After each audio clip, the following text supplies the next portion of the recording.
Well, folks, good evening. Thought I'd do up a quick little, hopefully quick little do update on the ProStock effing everything group build hosted by buddy Josh over at VCG Resins and Chris over at Scale Speed Garage. Yeah, and 65 Chevy step-side pickup that I'm using a 66 fleet side bed on. I'm just going to kind of show off some of the carving because that's what I've been doing a lot of, and a little bit of fabricating. Carving, start with the bed. You can see all of that's gone. This is what I started with originally to cut out. Yeah, I've done a lot of carving. That can actually go in the garbage. I built up a step back here for the back half. I call it a tub, so you hear me calling it a tub, that's what it is. I took a little file, been kind of cleaning up some of the marks, because this is supposed to be the interior, and because this is the pretty side, and this is what you normally see. But on mine, you're also going to see this side, so I got to do a little bit more work cleaning it up. I'm still not happy with it, but it just, when I set it in, it sits on this piece and sits up against that piece, and so it sits like that. Underneath, that bar sits right across there. And of course, I got the hole for the drive shaft. And when I get done, I'm probably going to take a little bit of flat styrene, real thin stuff, and make a little hump over this to cover that. Got the big fuel cell. This is from Iceman, probably about the only thing from Iceman I'm going to use. And it fits just right. I wound up just kind of surprising myself. Tailgate fits, and it just fits within that range. Oh, let's see. The cab. Yeah. Fender wells are gone. I took the firewall, and since the front clip only comes to where that line is that you can see, I had all of this I had to do something with. So I cut down the firewall, basically cut it off where it had a serious jog, and trimmed that out. Had like a couple of 90 degrees where it came out a fair bit, because when I wound up doing everything, let me grab the front frame. When I was doing everything and I put everything in there, put that firewall on it, it made this whole thing go, let me get it out so I don't break it, made it sit like this. I wasn't going to drill. So I also took that lip off of this, and that's the rest of the firewall there. You can see where I've cut that all up. That stuff was sticking way out. So, but it sits in there real pretty, and real nice and firm on that too. So, but it sits like that. Um,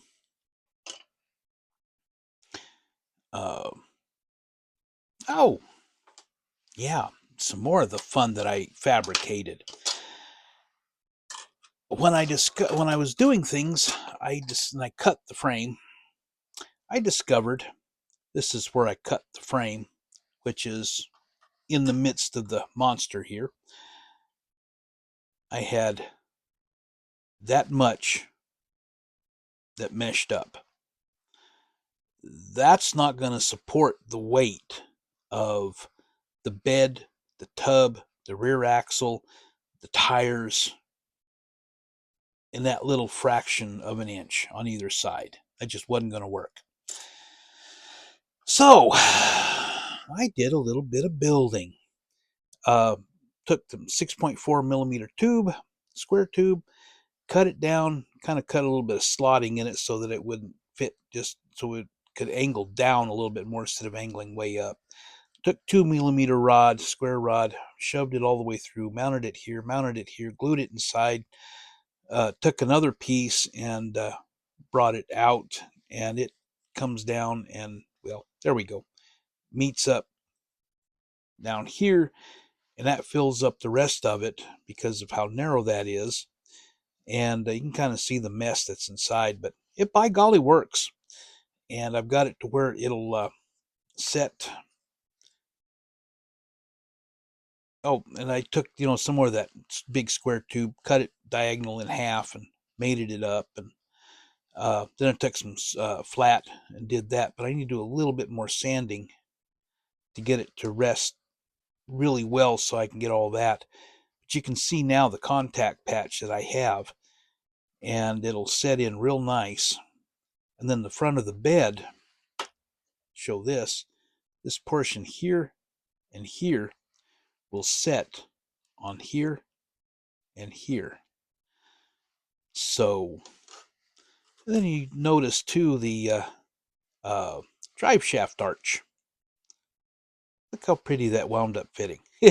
That was a happy accident. So color wise, I'm looking at using this Arctic metallic blue. It's got a little bit of that metal flake look to it. For the main body, for the top and interior, I'm looking at the Tamiya pearl light blue. It's a real pretty color. You can see the little bit of metal flake there, and I'm going to do that on the interior, and then on the interior panels, door panels. It's kind of nice to do, even with the Revell doing this bit here where you can actually get to it to detail. I'm going to do some other stuff here to make it a little bit nicer. I might just use a little bit of light blue gloss or something and stick in here and kind of detail this out a little bit. And of course, dashboard.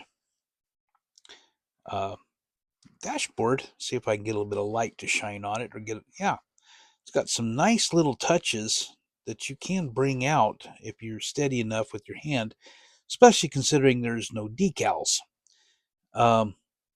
There we go. Fun part is, comes with the heater controls. We ain't having a heater in this thing. So, but I don't think I will anyway. Probably not. You don't want to have that much weight. It's going to have enough weight as it is. But the other thing I did, a while back, I got a photo etch set for the 64-65 Chevy pickup, and comes with the photo etch grill. And I went ahead and cut out the grill that was in it. You can still see I haven't got that chromed in yet, but I got this, cut it down, trimmed it down just a little bit. Fits in there. It looks real pretty. It also comes with a set for the tailgate assembly to put on here. That's photo etch, real nice. And I'm going to probably use that for the back end. And